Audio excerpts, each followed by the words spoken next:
পানিহাটিতে প্রাচীন অমরাবতী মাঠ, ফুসফুস বলা হয় পানিহাটি এই মাঠকে। অনেক বড় মাঠ এবং এই মাঠে অনেক সভা সমাবেশ হয়েছে। এই মাঠ প্রতি বছর যেখানে উৎসব হয়, বইমেলা হয়, সেই মাঠ কোনো বেসরকারি সংস্থাকে বিক্রি করা যাবে না। হাইকোর্টের এই নির্দেশ ছিল এবং এই নির্দেশ অমান্যের অভিযোগ ওঠে। মাঠের 13 বিঘা জলাজমি বিক্রির চেষ্টার অভিযোগ, পুরসভার বিরুদ্ধেই ভরাটের অভিযোগ। এই খবর দেখানোর পরই সরব হয়েছে বিরোধীরা। সুবীর আমাদের প্রতিনিধির সঙ্গে কথা বলবো। সুবীর, সর্বশেষ কি খবর রয়েছে? দেখো, তোমাকে জানিয়ে রাখি, পানিহাটি পৌরসভার অমরাবতী মাঠ যে 85 বিঘের মাঠ, তার মধ্যে 13 বিঘে জলাশয়। সেই জায়গা থেকে যখন গতকাল আমরা খবর সম্প্রচারিত করি, সেখানে পাম্প লাগিয়ে জল ছেঁচে বের করছে পানিহাটি পৌরসভা।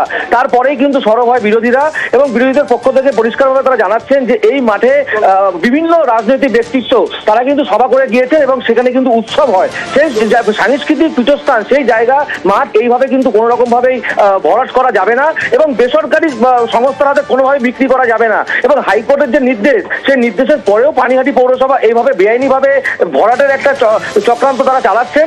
এই নিয়ে কিন্তু সরব হয়েছেন পানিহাটি বিধানসভা এলাকার যারা বিরোধী দলের যারা রাজনৈতিক ব্যক্তিত্ব রয়েছেন তারা। পুরসভার পক্ষ থেকে কোনো বক্তব্য পাওয়া যাচ্ছে? দেখো, পৌরসভার উপপৌর প্রধান সুভাষ চক্রবর্তীর সঙ্গে আমরা কথা বলেছিলাম। তিনি কিন্তু পরিষ্কার জানিয়েছেন, আজকে তিনি যে কথা বলছেন যে এই জায়গাতে, অর্থাৎ এই যে যেখান থেকে জল ছেঁচে বের করা হচ্ছে, সেটি সুইমিং পুল করানোর জন্য কিন্তু আবেদন করা হয়েছে কোনো একটি বেসরকারি সংস্থার পক্ষ থেকে এবং সেই জায়গা থেকেই পৌরসভা সেই এই কাজের অনুমোদন দিয়েছে, সেই অনুযায়ী কাজ চলছে।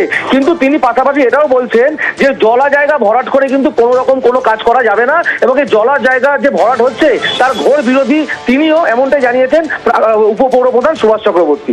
সঙ্গে থাকো শুনে।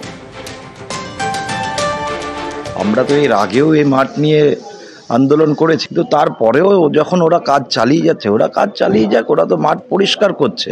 খেলার মাঠে খেলাই হবে, এটা আমি নিশ্চিতভাবে বলতে পারি। এই মাঠ কোনো মতেই ছাড়া যাবে না, এটা পানিহাটির ফুসফুস। এই মাঠ নিয়ে লড়াই আন্দোলন চলবে। এই মাঠে কোনো রকমভাবে কোনো বেসরকারি আবাসন তো হবেই না।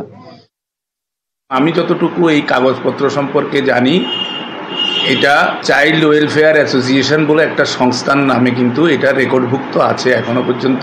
জানি না ইতিমধ্যে এটাকে কোনো কিছু করে ফেলেছে কিনা।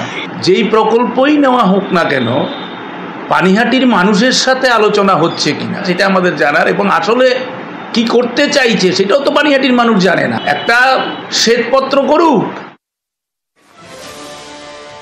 পানিহাটিতে জলাভূমি ভরাটে পুরসভার ভূমিকা নিয়ে প্রশ্ন উঠছে। উপপ্রধানের বয়ান বদল, গতকালের পর আজ একেবারেই উল্টো বয়ান দিচ্ছেন উপপ্রধান। গতকাল উপপ্রধান জানিয়েছিলেন তিনি এ ব্যাপারে কিছুই জানেন না। আজ আবার বয়ান বদলে তিনি দাবি করছেন সেখানে হাসপাতাল তৈরির পরিকল্পনা।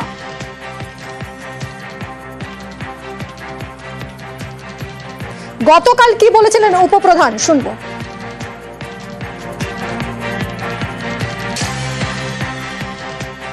তবে এটা ঠিক, অমরাবতী মাঠটা যারা নিয়েছে তারা তো বলেছে হসপিটাল করবে, কলেজ করবে। একটা ফাঁকা জায়গা রাখা উচিত। পানিহাটিতে সুপার স্পেশালিস্ট হসপিটাল হয়, যদি কোনো ইঞ্জিনিয়ারিং কলেজ হয়, এগুলো আমাদের পানিহাটির ডেভেলপমেন্টের পক্ষে তো ভালো। অথচ আজ তিনি দাবি করছেন হাসপাতাল তৈরির পরিকল্পনা ছিল। সুবীরের সঙ্গে কথা বলবো। সুবীর, এই বয়ান বদলের কারণ কি? দেখো, এটাই কিন্তু প্রশ্ন। কারণ গতকাল যিনি রয়েছেন সুভাষ চক্রবর্তী উপপৌর প্রধান, তিনি প্রথমে বলেছিলেন এক কথা, তারপরে তিনি আবার বললেন যে সেই জায়গাতে হাসপাতাল হবে, তিনি সেখানে নির্মীয়মান আবাসন হবে এবং সেই জায়গা থেকে তিনি এটাও জানিয়েছিলেন যে কোনো রকম ভাবে কিন্তু জলা জায়গা, সেই জায়গা কিন্তু কোনো রকম ভরাট করা যাবে না। আজকে তিনি ভোল বদল করে বয়ান বদল করলেন। তিনি বলছেন যে সেখানে সুইমিং পুল করার জন্য কিন্তু পানিহাটি পৌরসভার কাছে বেসরকারি একটি সংস্থা তারা আবেদন করেছিল এবং সেই জায়গা থেকে পানিহাটি পৌরসভা সেখানে সুইমিং পুল করার জন্য নির্দেশ দেয় এবং তারপরেই এই জলা জায়গা, অর্থাৎ 13 বিঘে যে জলা জায়গা, সেখান থেকে পাম্প লাগিয়ে জল ছেঁচে বের করার কাজ শুরু করেছে পৌরসভা। বিস্ফোরক অভিযোগ করছেন পৌরসভার যিনি উপপৌর প্রধান, তিনি বিস্ফোরক অভিযোগ করছেন এই ধরনের ঘটনা। অর্থাৎ এই যে পানিহাটি অমরাবতী মাঠের যে জলা জায়গা ছেঁচে সেখানে যে ভরাট করে যে নির্মাণ কাজ যে চলেছে সেটা কিন্তু পরিষ্কারভাবে জানিয়েছেন। কিন্তু তিনি এটাও বলেছেন যে হাইকোর্টের নির্দেশ রয়েছে, সেই জায়গা থেকে কিন্তু কোন রকম ভাবে এই যে জলা জায়গা ভরাট করে যে এই কাজ হচ্ছে তার ঘোর বিরোধী তিনি কোন রকম ভাবে নজর থাকবে এদিকে। অনেক ধন্যবাদ সুদীপ।